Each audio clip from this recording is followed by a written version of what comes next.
బేతాళ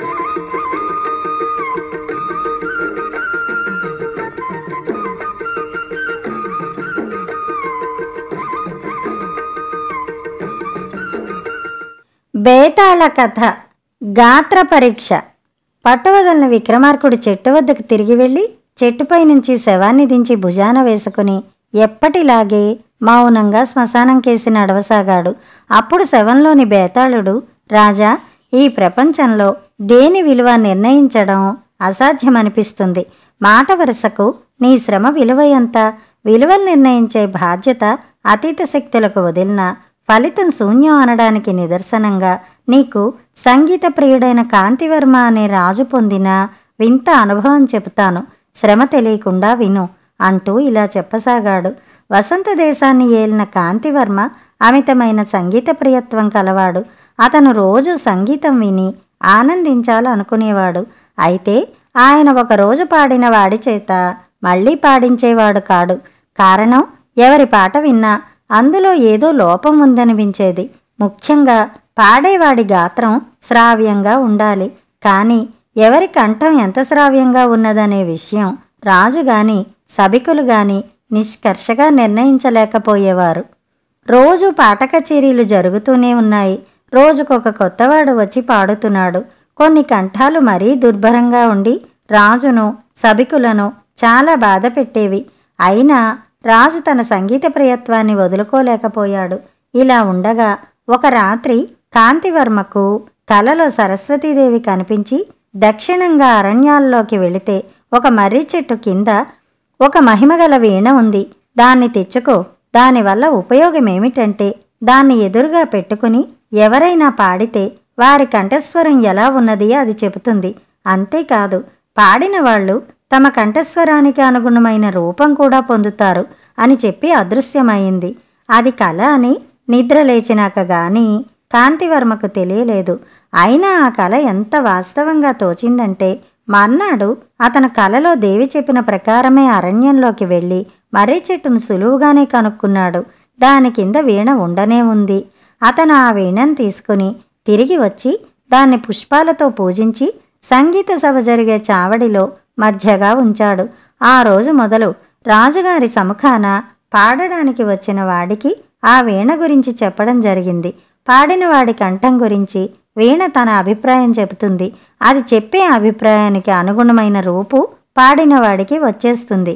ఈ హెచ్చరికను అర్థం చేసుకోకనో లక్ష్య పెట్టకనో మొదట పాడిన వాణ్ణి గురించి వీణ గార్ధపస్వరం అన్నది. వెంటనే ఆ గాయకుడు గాడిదగా మారి ఓండ్ర పెట్టుతూ సభ నుంచి పారిపోయాడు. ఇది జరిగిన తర్వాత 3 రోజుల పాటు గాయకులు వీణకు భయపడి పాట కచేరీ చేయ సాహసించలేదు. కానీ 4వ రోజు ఎక్కడి నుంచో గానకళా కోవిద బిరుదాంకితుడు ఒకడు వచ్చి వీణ ముందు పాడాడు. అతడు ఆపగానే వీణ గేదె గొంతు అన్నది. వెంటనే గానకళా కోవిదుడు దున్నపోతుగా మారి అరుస్తూ పరిగెత్తిపోయాడు. ఆ మన్నాడు మరొకడు వీణ తనకు ఆక్షేపణ చెప్పలేదనుకుని సాహసించి పాడాడు. కుక్క కంఠం అన్నది వీణ. వెంటనే ఆ పాడినవాడు కుక్కగా మారి మురుగుతూ సభ నుంచి పారిపోయాడు. ఇదంతా చూస్తుంటే రాజకుమారి కలకంటికి మండుకొచ్చింది. ఈసారి ఆమె వీణ ముందు కూర్చొని పాడింది. ఆమె కంఠం చాలా మధురమైనది కావటం చేత చాలా కాలానికి సభికులు ఆమె పాటతో తన్మయులయ్యారు. ఆమె పాడగానే వీణ కోకిల స్వరం అన్నది.